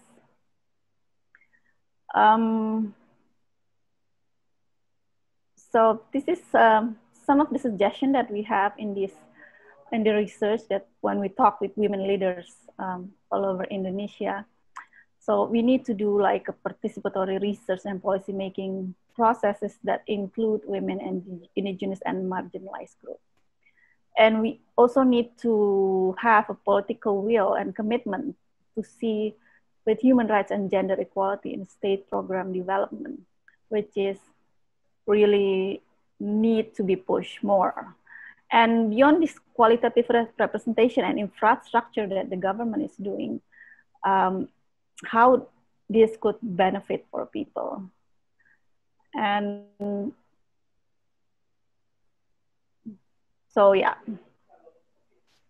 So this is kind of the suggestion that we have from the research.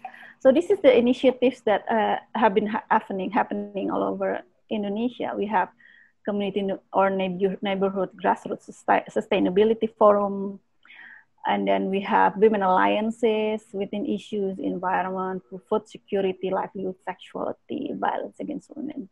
And we've seen increase of young people initiatives and social media campaign for awareness. Like in Europe, you have Greta Thunberg, for example, but in Jakarta, in Indonesia, we have so many young people like Farwisa from Aceh, and then Sere Sahade from Sulawesi, and yeah, we have many. And we also have a museum on indigenous knowledge and ritual in Bali, which is founded by Sarah Dewi. And this kind of museum maybe needed to be happening all over Indonesia, not just Indonesia. And also we also have a lot of interaction between art and feminism and environment project all over Indonesia. So we are trying to stay positive on this kind of situation. So yeah, how to change society in crisis, how to develop a feminism alliance with culture norms and value that still not benefited women and still repress women, marginalized groups, and especially in the crisis time. And we also see the militarizations of government during this time of lockdown. And we wanted also to rethinking beyond feminism and culture with the emerging of school strike, climate strike, also many youth activist initiatives. What kind of feminism alliance should we build, knowing this kind of intergenerational alliance with cultural norms, where threats such intolerance that now happening, and I'm sure it's not just in Indonesia. So what to do next? Personally, I'm still trying to learn how to be slow in working in this kind of crisis situation. Yeah. So it's slow learning process that is inclusive to all, not just to women, but also youth, adult, marginalized group like the LGBT. And of course, elderly group that sometimes people usually forget. And increased link to pressure group for policy various network, and increased linkage between science and environment, because in women's movement, we tend to forget the science aspect of our work. And in terms of movement or network, these are some of the suggestions that we have in the research, how to look at feminism, science, ecology in intersection analysis. We discover indigenous values that uphold women in essential role within society, create a neutral space through art and creativity or activism, and knowledge to be distributed equally for a wider audience, not just privileged people with access to laptop and books, such as us, but also yeah, to people who doesn't have access, like us.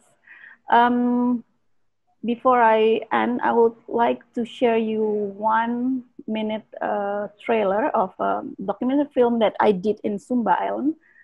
So that you just kasih. Di atur dulu ya dari leluhur, katanya kalau perempuan itu sebagai nafabung dunia naau, pemikirannya ini. Peran perempuan kalau Sumba selalu pertahanan belakang, urus dapur aja.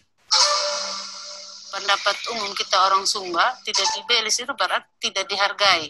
Orang Sumba dulu sering bilang kita bayar hewan, itu dapat perempuan. Perempuan Sumba terlalu kaku, harus tunduk sama laki-laki. Dan ketika saya sudah pulang di Sumba, saya merasa tidak perlu seperti itu. Ada sesuatu yang memang kita harus ikuti, ada memang yang kita harus lawan.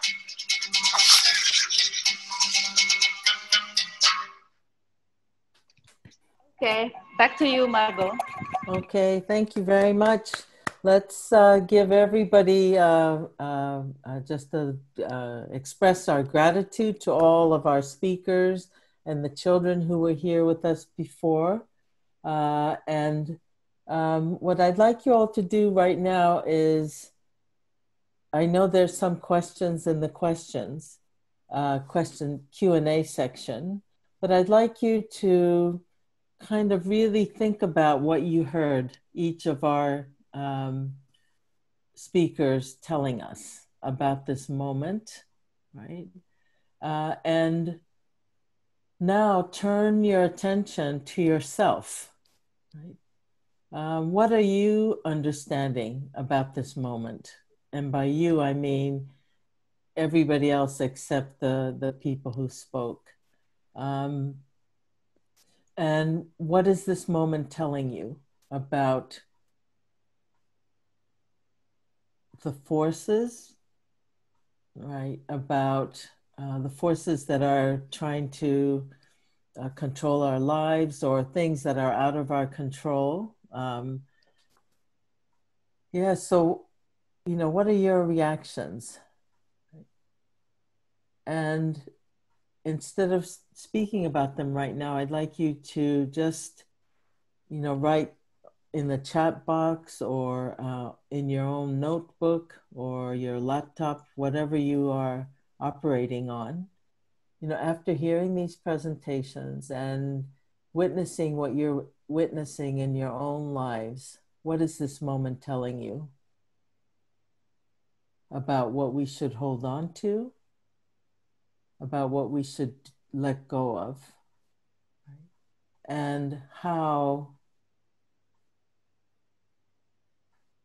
we must engage what's happening. And what if we were to admit, actually, that we don't know? We know a lot, but maybe we don't know enough, or we don't know the right things. And I'm struck by a comment about distributing knowledge. And so I'm wondering if knowledge is a thing to be distributed, or is knowledge something that we all create together? So just please take a few minutes just to reflect for yourselves about what you've heard. And then we'll come back to more of the discussion. Faiha, one of our peace women, says knowledge is power, right? And you're absolutely right. And we all have, power to create new knowledge, which is precisely what we need, deeper understandings. Yes, knowledge is power, but it can be power to do the right thing, or as reductionist mechanistic knowledge was created, and Bacon said so clearly, got to rape nature in order to extract the most out of her. That is knowledge over others. It's knowledge over nature. And over the last 33 years, the work I've done in seed saving was triggered by the idea of not just owning knowledge through patterns, but owning life through patterns. And this is what my work has been, to not accept it and to defend biodiversity in the commons, knowledge in the commons. And as I mentioned, the new age I call it the age of capitalist patriarchy's digital dictatorship, It is all based on patenting, ownership of knowledge, for a monopoly, to make your having knowledge illegal, your sovereignty illegal. So these are the deep questions that need a deep feminist response. And I think the question perhaps may be, what's the difference between knowledge and wisdom? Right. I would take it one further step. Yes, there's a difference between wisdom and knowledge, but what is being created, as they say it in their language. Well, Vandana, yeah, hold on one second though. I think because we're here in this forum, I'd like us to really, think about how we can do it. We know in many ways about patents and capitalism and all of that. But as feminists, right, we have this opportunity to think together about what kinds of knowledges would help us do precisely what you just said, which is to help create communities and societies in a wider world that really is life affirming and that is generative. Right? Margot, that's what I was trying to say. That's what I've done for 35 years with women, not just in India, but across the world, and diverse women for diversity, that there are other knowledges that are not about extraction, that are not about monopoly, and that there are other models of having knowledge and sharing knowledge. But what I was coming to, because if we have to be prepared for a future where women do have power and women do have role, a role of transformation, to recognize the new language, that they're substituting not just, they got rid of this wisdom and got rid of knowledge, but now they're talking of big data as the new oil. So it's not even knowledge anymore. It just extracted bits of information. What does this mean to the farmer? What does this mean to the tribal? What does this mean to women? What does it mean to our bodies? When we are digitally carved out and extracted, our minds and bodies become the new mind. All I'm saying is we've got to be prepared for a future that is being planned by capitalist patriarchy. And we must plan a detailed, positive feminist future, which always has to have resistance as a very big element of it. Right. Okay. Other questions, comments, and then we'll hear from a couple of other folks who are going to be speaking. And again, think about this question of both resistance and generativity. Like we need to have both. We can't just simply resist, but what are we going to generate, from our perspectives? How will we use our power and our understandings? And also thinking about questions like, what don't we quite yet understand? Perhaps about what it means to be human, right? For example, there are also other kinds of philosophical questions. So let's move on to the other speakers. We have a couple of other speakers, and then we'll come back to some of the critical questions. So please take it away. I think, Shreya, are you going to be one of the speakers? Thank you to all of you speakers. I'm really very much excited about what I heard and learned.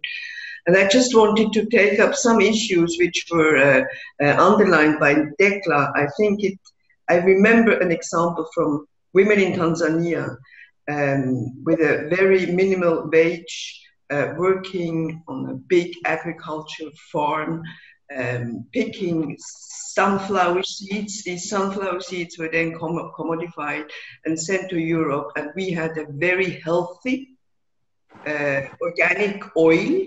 And these women, without getting in an informal way, of course, but getting very low salary, and on top of that, they lost a lot of time to do their own crop, to look after their own garden.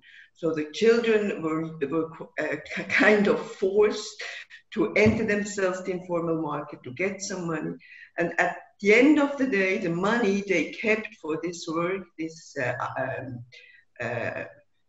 how do you say this, sharecropping work, they had to spend it on buying junk food because they wouldn't have time. The time was so scarce. They wouldn't have time enough to plant their own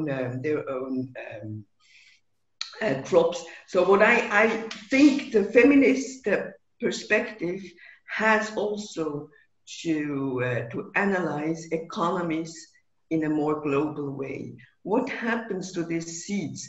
What is really the way, the chain where the seed comes from, the producers to women? Without their care work, we would never have a healthy organic oil in our supermarkets, and at a cheap price generally also.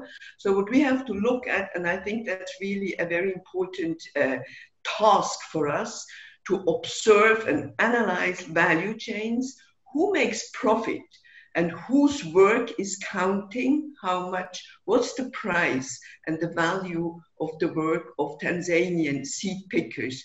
And only if we understand a little bit more about macroeconomics, I think we can also open spaces for women to organize in more collective ways, to develop their shared culture, which is a very important part of their resilience against the globalizing market. Thank you so much for giving me the time. Okay. Thank you, Anne-Marie. And Rose, were you also on the list to speak, to respond rather? Thank you very much for giving me that time. Probably I just want to acknowledge all the speakers who have spoken before, and also the children, and also the overview that Margot you gave with the forum, about the forum before we started. It's been very enriching, and personally I've learned a lot. And sharing and knowing that a lot is happening in the world, out of which so much is not encouraging at all. But as a humanity, we can look at that little that is good and hold on to it so that it can give us hope for the future. It is so much. There's a lot of uncertainty in the world. There's a lot of heartache. And so if we look at what is working, the little things that were mentioned that could really help humanity, then I think if we hold on to it, we can have hope for the future. Thank you for Vandana, who spoke about the ecology. It's a great work she's doing. I mean, she talked about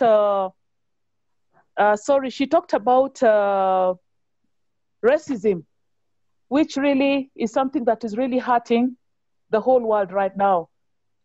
And we thank you for that powerful message that you gave, Vandana. And also,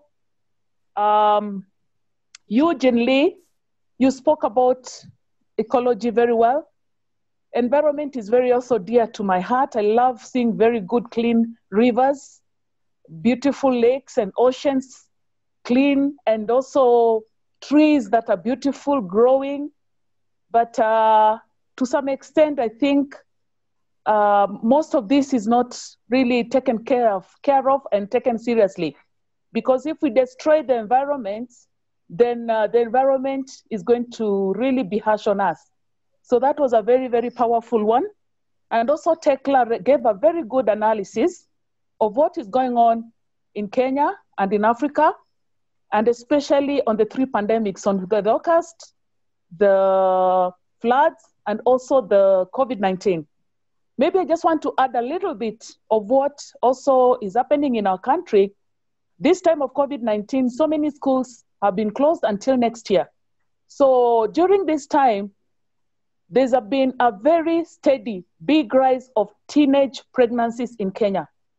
In one province alone, in a county alone, over 4,000 teens are pregnant, and the number is actually rising.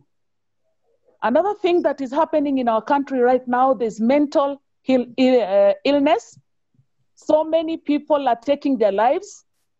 Just the other day, there's a couple that committed suicide together. So there's so much heartache that is going on. And then also GBV cases and domestic violence is on a very, very steady rise. So there's a lot of anxiety and hurt that is going on. Otherwise, I just want to thank you, my sisters. Let's continue doing this work of feminism and working so hard towards a better world in this, a better world. Thank you. Thank you very much. I think, Rose, you've really brought in the very human parts of this, right? The heartache. And it was implied in all the presentations, right? But I think it's important to really make that very explicit. All what's happening is really destroying hearts, destroying bodies for sure. It's destroying our well-being. And you also said that it's important for us also to make sure that we pay attention to and give credit for all the good things that are happening. And by just ordinary people, a lot of them are women doing the work of organizing, holding communities together. There are a couple of questions that I think are very important to think about. And one is, it's actually raised by Veronica. Welcome back, Veronica, you were at the first session. So this whole question of scale, right? Veronica's question is, how can women in diverse communities claim and capture digital technology to create nourishing and caring food and health systems? We need digital technology to communicate, market, plan, etc. And my question to that is, can we use the same tools and expect to get different results? Right? And if yes, then maybe it makes sense to take control of those. But if not, then what else should we be, how else should we be thinking about how to do the work that needs to get done, right? Another question, and I'll have the panelists respond to that, and maybe there's some people in the audience who can also respond. Another part of that question is, need to very quickly build up our resiliency systems and capabilities because of climate change, extreme weather events eroding our food production, and how can we be quick and use appropriate scientific research for our communities? So that's another kind of a related question. The whole question of whose science, science for what purpose, right? Who are the researchers, what kinds of research, right? So let's kind of open it up if anybody wants to respond to any of those questions about scale. How do we think about scale? I know that some people have talked about scale, not necessarily as size, enlarging projects, but actually scaling up is actually deepening relationships, right? And that's what we need to be doing more of. And as this kind of forum suggests, deepening relationships transnationally, and then also deepening relationships regionally and locally.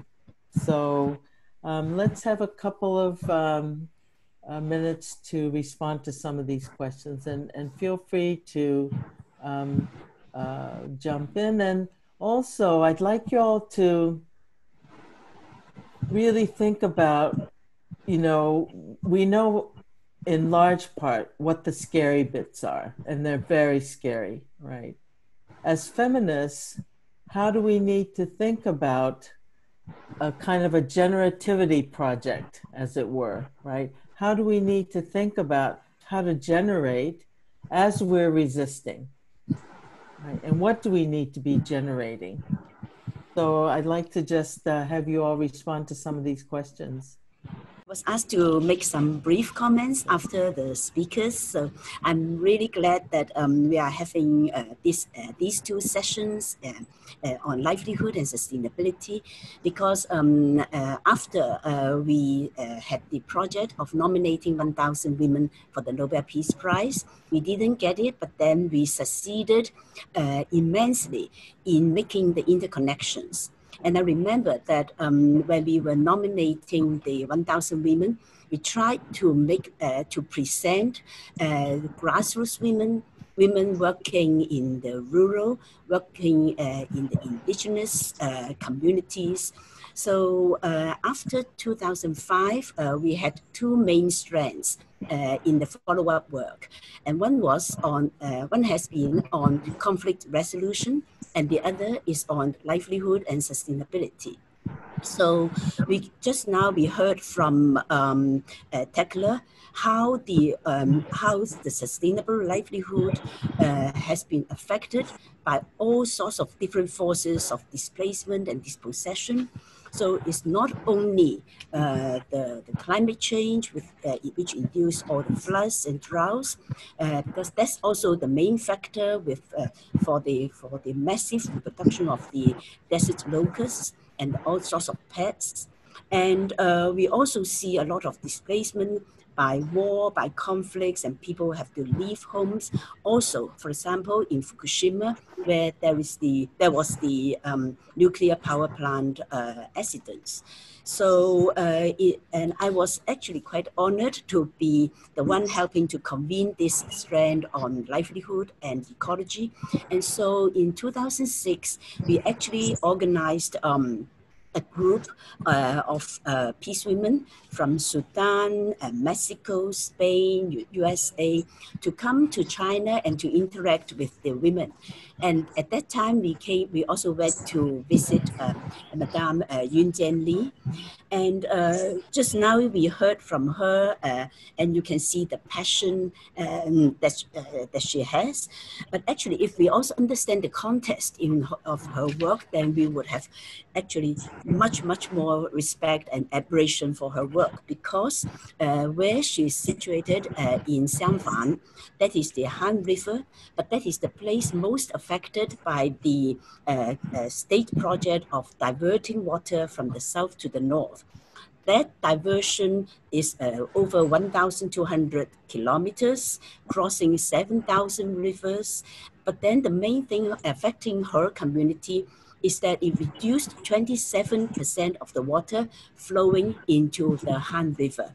So we all know the consequences of the reduction in the volume of water, because then you also have all sorts of diseases because of the reduced speed, etc.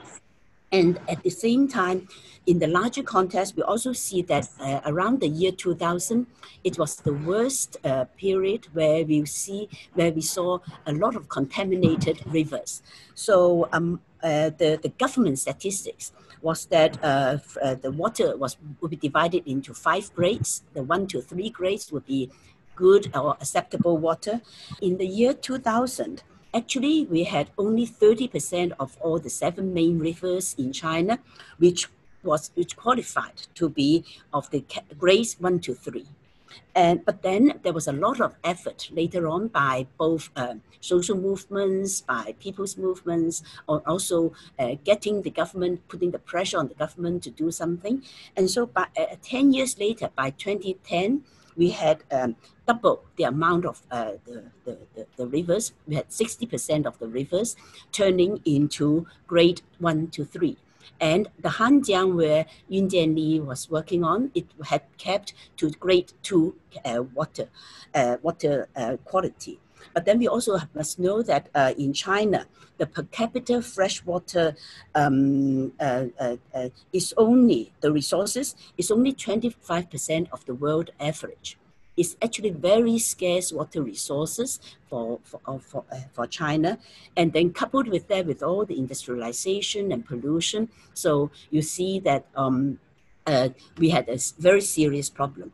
And that is also why we see the great significance of Yun Jianli's work, because it was totally by the voluntary work of the citizens, of teachers, of retired people that she managed to mobilize, that would monitor both the government and the corporations. And at the same time, they also try to educate the children in. And so you heard that the many teams of volunteers that they mobilized, the distances they covered could go around the Earth 2.5 times. And that's not an exaggeration, but it has been very effective work that she has been working on. So at that time, when we had this team to go and visit her, then we were so impressed. But then the question is, well, how can we be sharing more, and how can we work more together on a regional and on a global platform? Of course, our constraint is that we are working only on our own resources. Even for this South-South Forum that we are convening, we are paying everything on our own, on the contributions of friends and colleagues. So for us, it has been difficult to organize more of these exchange visits, but I think we can try to see what can be done. From all the actions, we can see that the word uncertainty is the key word. We don't have any blueprint, we don't have all these resources, but then the more uncertain we are facing the situations, the more we need to mobilize our wisdoms, our ways to make do, and our capacity for action. And I agree very much with Vandana, with Olin, with Tekla, and with Yun Jianli, that we need to have the community as the basis, and then to try to recover the commons. And that includes the work that Vandana has been doing so significantly, the preservation of native seas, the fight for land, for water, for clean air. And I think that is in the center of our struggles. And at the same time, we have, for the whole Peace Women Project, we have tried to make visible the work of women, of the grassroots. But then at the same time, we need to change. Change is not as if people can just listen. So we need to change the way of seeing, the way of doing, so that we can recognize the different forms of mobilization and the many people's initiatives that are there. It's not as if they are not there. If we didn't have all these people's initiatives, then we would have faced a much more catastrophic situation. So I think we need to react not passively to the forces that impose on us, but that we have the innovative spirit to build our cooperative social relations, and we nurture our relations with the earth. And I thank again our 4 speakers for giving us such inspirations. And it is for the kids, for the next generations, that we have to be mastering our courage and our audacity to be fighting for them. And one last quote is from some indigenous in the Americas. They said that we are not really giving the planet to our children. We have borrowed the planet from them. We are indebted to them, and let us pay this back to our children. Well, thank you. Yes, thank you very much, Kinchi, for your comments. They're so timely, and you know they energize me in a particular way that is so important, especially when you're speaking about being indebted to our children and our grandchildren. And one of the indigenous beliefs in North America is, you know, that 7-generation principle, where what we do now has impacts 7 generations down the road. And so if we actually believe that, embrace that idea, then what would we have to be doing? What values would we have to be operating out of, and so forth? So what I'd like to do now is just give some more, wait, hold on. Shreya, you have your hand up. Would you like to make a comment? Yeah, I just wanted to first thank everybody. I had two concerns which I hope the speakers and the panelists can address. One is that as the feminists believe the personal is political, but that is also being used for gaslighting in terms of the climate movement, where people are saying it's the personal responsibility for making personal changes for, the climate change issue to be resolved. A part of it is true, but the other is also to address the structural changes that are needed, because we can change, but the world has to also have structures that enable our change. So I wanted to actually ask people from their experience, how do you reach the balance of the personal and political as well as structural change?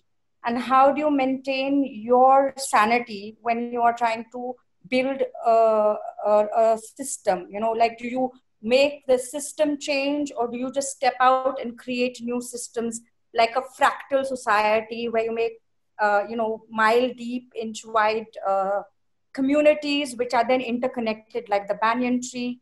So yeah, that was my concern, and thank you very much for all your insights so far. Okay, thank you very much. So let's give each of our panelists some kind of responses to some of the questions that have been raised. And please, let's give everyone a chance to speak. So whoever wants to can jump in and take any of the questions that have been raised. Please feel free. I'll start with the last question. How can we make structural change or changes?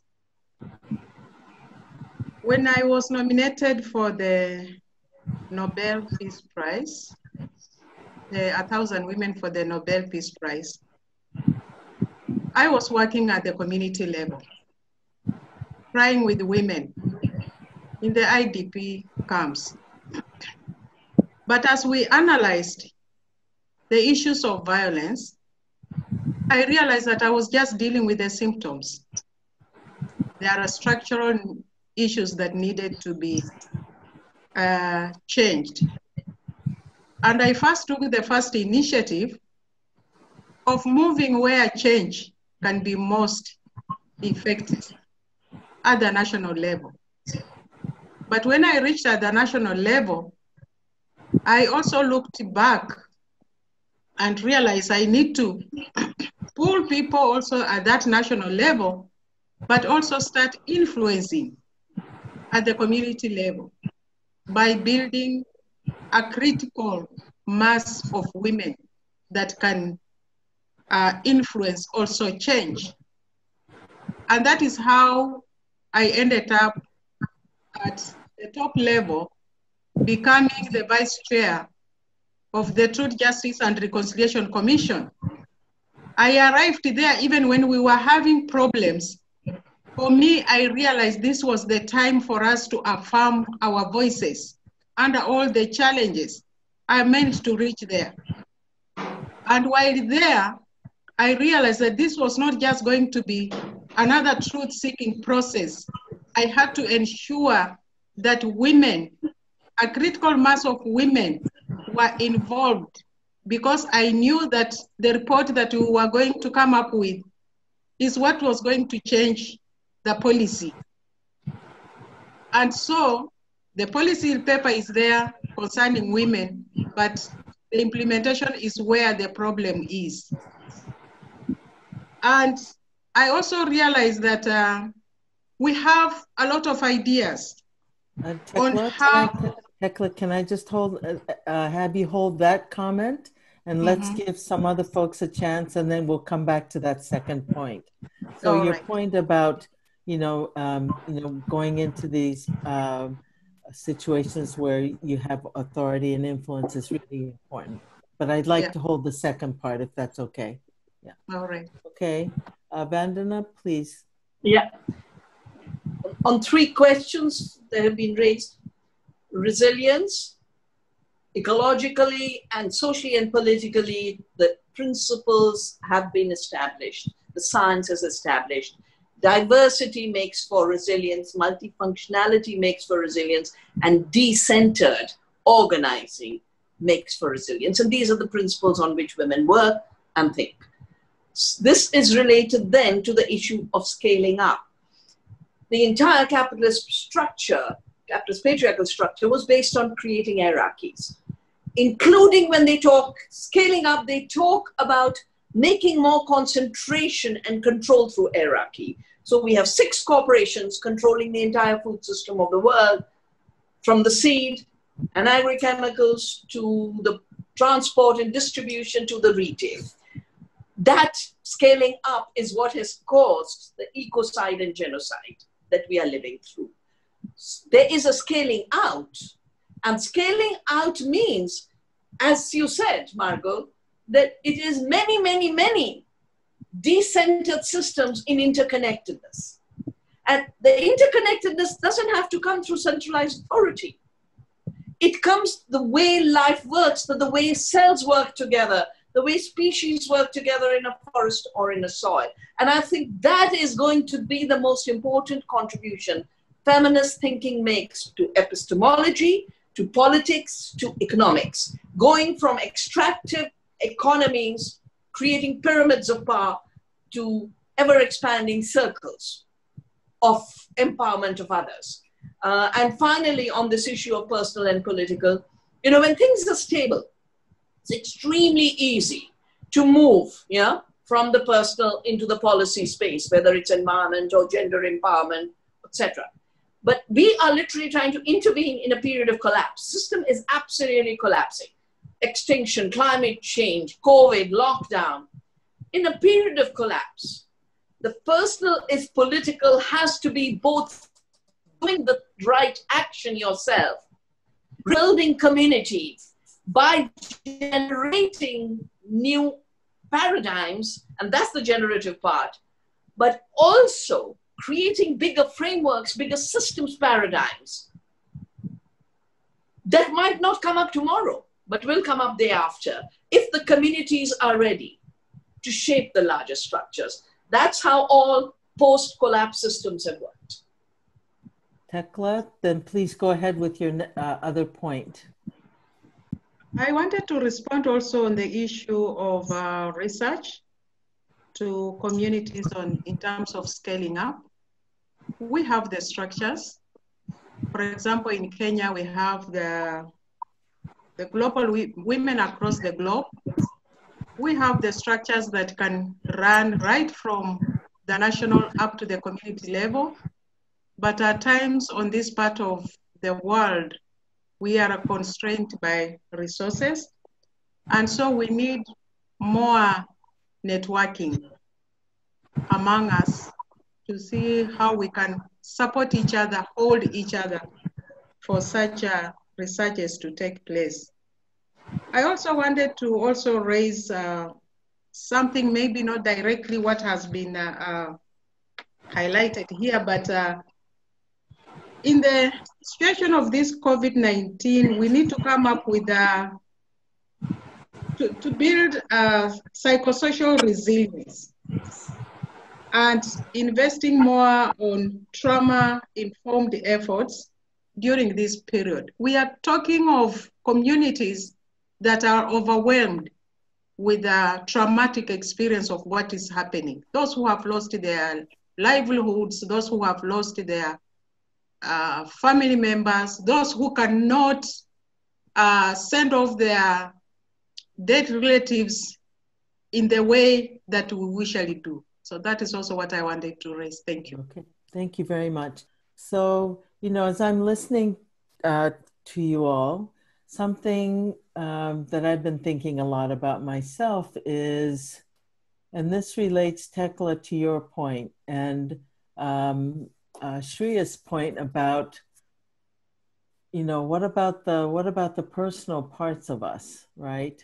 What about the emotional parts? What about the spiritual parts that have been damaged through all the various experiences, right? And so a question I've been thinking a lot about is, we talk about structures, you know, we need new structures. My rhetorical question is, what kinds of structures would actually bring out the best in us? Because our experience of structures have not been very good, right? So that's one thing. What kinds of structures, societal, community, familial structures will bring out the best in us? And by that I mean, you know, the parts of being human that are relational, that are compassionate, that are creative, you know, and all those great qualities that will help maintain our life on this planet in a very generative way. Right? And then the other question related to that is, as we're creating the changes, we are driving ourselves to create as activists, as activist scholars, organizers, physicians, educators, right? What kind of human beings must we become as we're trying to change the structures? I think we've seen too many times, you know, new situations, you know, new ideas about how to organize, and then we end up recreating some of the same mess that we were trying to transform, right?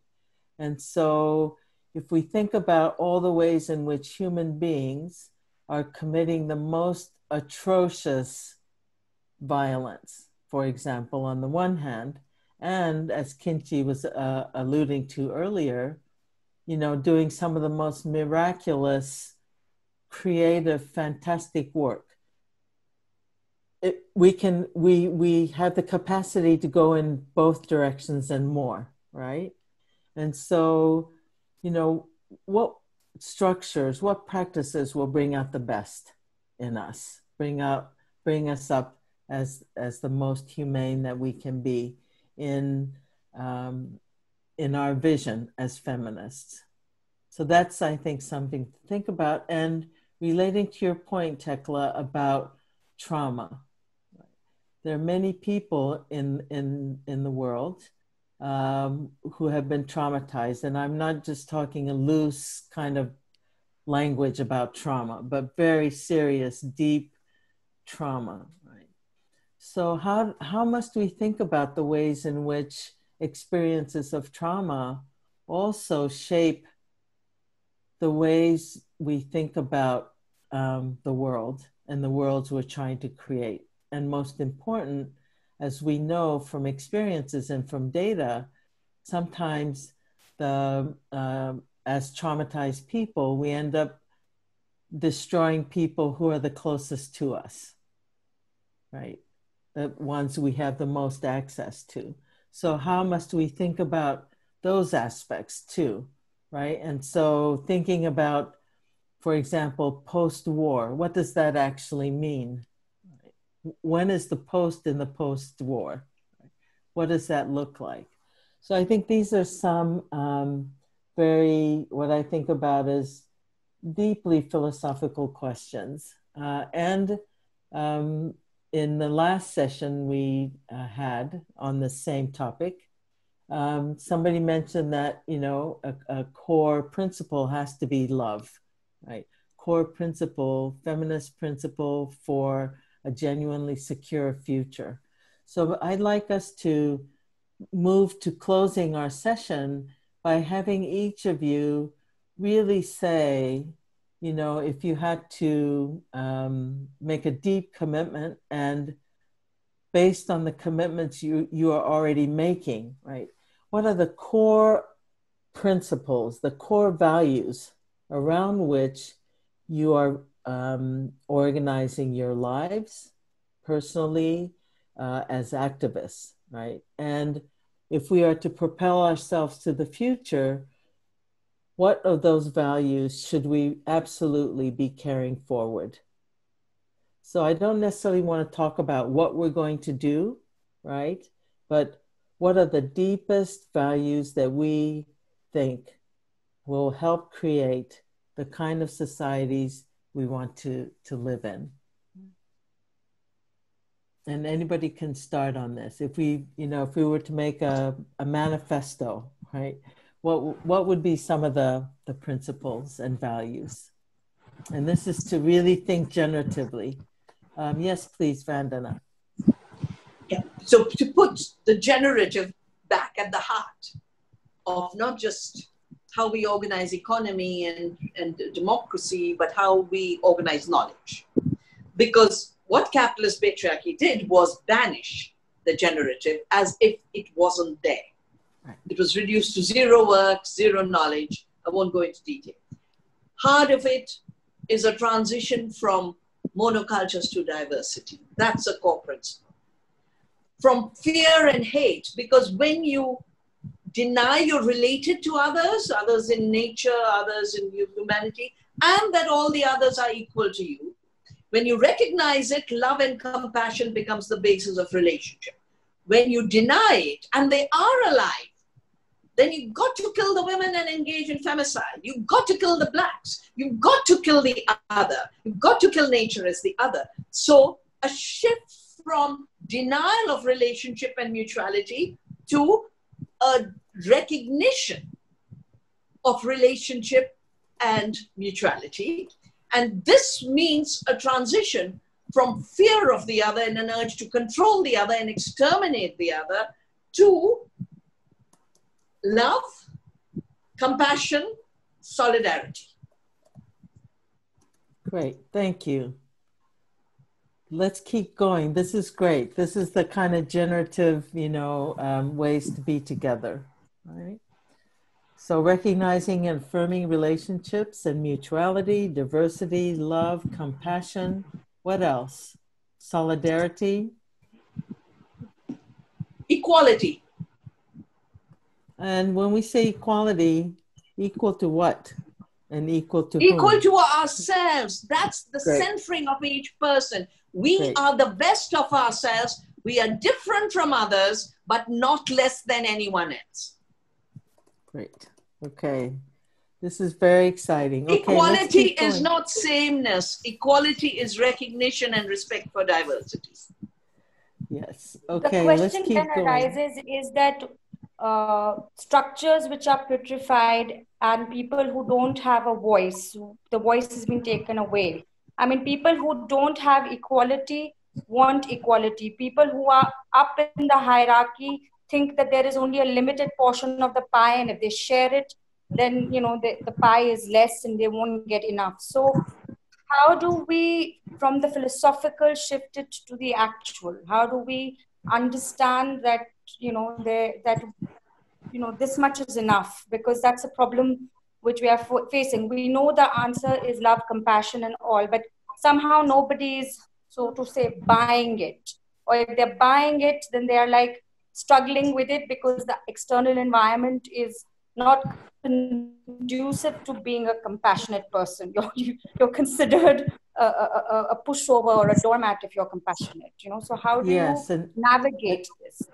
well, You is don't it a navigate, question? you live it. Yes, You exactly. don't navigate the world with the world of a 1% crushing the 99%. You live it through your generative positive models, which have resistance and a no built into it. Mm-hmm. And that model is centered, no matter what it is, centered on reclaiming and recovering of the commons. Could be health, could be education, could be resources, economics, could be work. because it's driven by economics. Yeah, so how do you shift the economics of it? You create a new economics. There's no shifting. This one will only land in a 0.001%. Anyone else? I'd like to include here the value of humility and the practice of listening. Right, really listening, beyond just going in the ear, but listening with our hearts, and humility, which allows us to do that as part of the core values. Other folks want to contribute to the core values list that we're trying to create. And I think, you know, Shreya, I think many times we want to jump into the how do we do X, and I think we haven't spent enough time really talking about some of these kinds of things that we're talking about now. So I appreciate your question, and you know, I want us to really push to think in deeper kind of philosophical ways. And I really liked what you said, Vandana, about we have to be living the values we're espousing. Right? Any other recommendations? You know, if we were to create our ideal yes, community. I have a comment, maybe it's also a question, because on one side we do all agree that giving voice to women without voice or who don't have access to public space or whatever is one side, and the other side is what Margot just said. I think it's extremely important to learn and to be able to listen, but it's kind of sometimes also a contradiction, giving voice and listen to. Who has the power to listen to, and who has the power to give voice to powerless women? So I think we really have to reflect very well on our own hierarchies among feminists, among women, and really also be slowly in understanding the different accesses to voice, to a space. That's just an additional Yes, comment. the whole idea of giving voice is a hierarchical relationship.